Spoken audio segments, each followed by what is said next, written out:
mình hoàn tất tiêu mang hoàn một tiêu là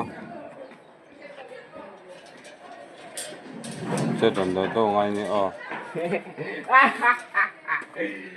chuẩn tiêu ngay